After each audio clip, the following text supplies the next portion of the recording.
दोस्तों, आपका स्वागत है हमारे चैनल वीज़ा में। आज मैं आपके लिए एक इम्पॉर्टेंट ट्रैवल अपडेट लेके आया हूँ जो कि है सऊदी अरब के बारे में। सऊदी अरब एक ऐसी जगह जहाँ पर पिछले काफ़ी दिनों से लोग वाया होकर जा रहे थे। बहुत ज़्यादा पैसे और बहुत ज़्यादा टाइम और बहुत ज़्यादा रिस्क, ये तीनों चीज़ें वहाँ जाने में आ रही थी। जैसे नेपाल, मालदीव, सर्बिया, आर्मेनिया, इन जगहों से होते हुए लोग जा रहे थे। कुछ लोग पहुँचे, कुछ लोग फंस गए। तो इन चीज़ों को जो भी ये कंट्रोवर्शियल ट्रैवल लोगों ने किया, उसको अब जो है राहत मिलने वाली है। सऊदी अरब ने अनाउंस कर दिया है कि वो जितनी भी कंट्रीज़ पे उन्होंने बैन लगाया था कि आप डायरेक्ट नहीं आ सकते, उन कंट्रीज़ पर से बैन हटने वाला है। तो इसी के बारे में आज हम बात करेंगे अपनी वीडियो में। छोटा सा वीडियो को पूरा देखिए और जानिए कि आप किस तरह पहुंच सकते हैं सऊदी अरेबिया डायरेक्ट इंडिया से। सऊदी गवर्नमेंट ने अनाउंस किया है कि वो जो है जितनी भी कंट्रीज़ हैं, इजिप्ट, अफ़गानिस्तान, बांग्लादेश, पाकिस्तान, इंडिया, नेपाल, इस तरह की जितनी भी 30 के आसपास कंट्रीज़ हैं, उन सब से बैन लिफ्ट करने वाले हैं। जब से वैक्सीनेशन का काम चला है, वैक्सीनेशन लगी है लोगों के, तो वैक्सीनेशन के बाद थोड़ी सी श्योरिटी हो गई है कि कोरोना का थोड़ा असर जो है वो कम हो जाएगा। मतलब अगर कंट्री में जो बंदा वैक्सीन लगा के जा रहा है तो उसके ज़्यादा चांसेस 90% है कि वो इफ़ेक्टेड नहीं है। वैक्सीन के बावजूद उनको कुछ जो है रिस्ट्रिक्शन इस बात का है कि वहाँ पर एंट्री नहीं मिलेगी अगर आपने PCR टेस्ट नहीं किया।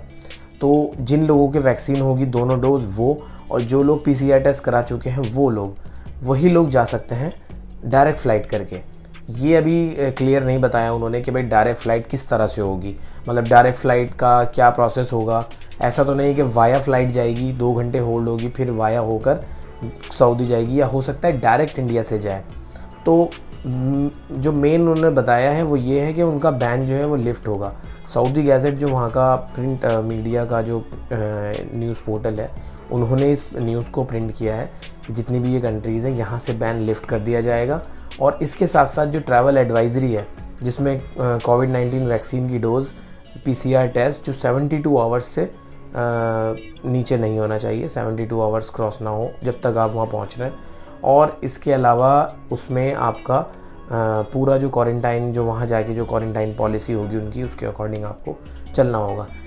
तो इसमें बहुत सारी चीज़ें फ़ायदे की हैं हमारे लिए, हमारे लोगों के लिए। उसमें ये है कि जिन लोगों की सिविल ID वैलिड है वो जा सकते हैं। अभी विज़िट वाला स्टार्ट नहीं हुआ, ये बात ध्यान रखिए, नोट कर लीजिए। विज़िट वीज़ा का अभी कोई जिक्र नहीं है इसमें। ये सिर्फ उन लोगों के लिए है जिनका इकामा वैलिड है।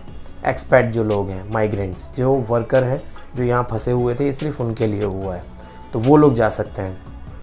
उन लोगों को सिर्फ और सिर्फ अपनी सिविल ID, पासपोर्ट की फ्रंट बैक और जो उनका वैलिड सिविल ID कार्ड है, और साथ में PCR टेस्ट, 2 डोज, ये सब चीज़ें चाहिए। इससे पहले वो लोग 1.5 लाख 2 लाख रुपए के पैकेज लेके वाया के चक्कर में लगे थे। कुछ लोग पहुंच गए, कुछ लोग फंस गए, क्योंकि अदर कंट्रीज़, जिस कंट्री में आप 14 डेज़ क्वारंटाइन कर रहे हैं, वहाँ पर सबसे ज़्यादा प्रॉब्लम आ रही थी लैंग्वेज की। अगर कोई आर्मेनिया में है, उज़्बेकिस्तान में है, रशिया में है, तो वहाँ लोग हार्डली इंग्लिश जानते हैं। तो पहली चीज़ तो उनके वीज़ा मिलने में आ रही थी। उसके बाद वीज़ा अगर मिल भी जाता है किसी ऑनलाइन पोर्टल से, तो उसके बाद जो वहाँ पे सर्वाइवल है वो मुश्किल हो जाता है। 14 डेज़ बंदा कहाँ खाएगा, क्या करेगा, किससे किस तरह बात करेगा। एयरपोर्ट पे कोई प्रॉब्लम हो गई, क्योंकि ज़्यादातर माइग्रेंट वर्कर्स जो हैं उन्हें इंग्लिश नहीं आती, और गल्फ़ कंट्रीज़ के जो एयरपोर्ट है वहाँ पर मोस्टली हिंदी समझने वाले मिल जाते हैं। और कंट्री के अंदर भी काफ़ी, हर चौथा पाँचवा आदमी जो है आपको ऐसा मिल जाएगा जो हिंदी समझेगा, क्योंकि वो एशिया रीजन से होता है, नेपाल, इंडिया, बांग्लादेश, पाकिस्तान, तो यहाँ से हिंदी समझ जाते हैं। तो ये प्रॉब्लम आ रही थी बहुत ज़्यादा। इसकी वजह से काफ़ी जो एक्सपर्ट हैं उनको रुकना पड़ा, और कुछ और अदर रीजंस भी थे जिसकी वजह से वो लोग नहीं जा पाए। कुछ गवर्नमेंट पॉलिसीज़ चेंज होने की वजह से नहीं जा पाए। तो अब आप इंडिया से डायरेक्ट सऊदी अरब फ़्लाइट कर सकते हैं। ये अनाउंसमेंट हो चुकी है, डेट फाइनल आएगी, आपको इसी चैनल पे अपडेट मिलेगी इसके बारे में कि कब से आप सऊदी अरब डायरेक्ट उड़ पाएंगे। फ्रेंड्स, इसमें एक इम्पॉर्टेंट पॉइंट ये है कि ये सिर्फ उनके लिए स्टार्ट हुआ है जो सऊदी में वैक्सीन लगवाकर इंडिया आए थे छुट्टी के लिए। जिस टाइम वैक्सीनेशन स्टार्ट हुई सऊदी में, काफ़ी पहले गल्फ़ कंट्रीज़ में वैक्सीनेशन स्टार्ट हुई थी, तो कुछ लोगों ने वहाँ पर दोनों डोज लगवा ली थी। वो डोज जो वो लगवा कर आए हैं, जो वैलिड है वहाँ पर, उनके लिए जो है वो एक्सपेक्ट जो है वो ट्रैवल कर सकते हैं फ़िलहाल सऊदी के लिए डायरेक्ट इंडिया से। तो फ्रेंड्स, आज की अपडेट में बस इतना ही था कि सऊदी अरब का ट्रैवल स्टार्ट होने वाला है। अनाउंसमेंट ऑफिशियल है, इसीलिए आप तक पहुँची है। इसके अलावा अगर किसी को टिकट से रिलेटेड या किसी और चीज़ से रिलेटेड सर्विस चाहिए, किसी चीज़ के बारे में पूछना है कमेंट कर सकते हैं। वो डिस्क्रिप्शन में हमारी डिटेल है, वो नोट कर लीजिए, आपको आगे काम आएगा। चैनल को सब्सक्राइब कीजिए अगर आपको आगे इससे अपडेटेड जानना है कि भाई टिकट कितने की है, कब से स्टार्ट हो रही है, इस तरह की बात अगर आपको जाननी है तो आप सब्सक्राइब कीजिए चैनल को और बेल आइकन को प्रेस कीजिए। तब तक आप बने रहिए हमारे साथ हमारे चैनल पर। नेक्स्ट वीडियो में जल्दी मिलते हैं। Thank you.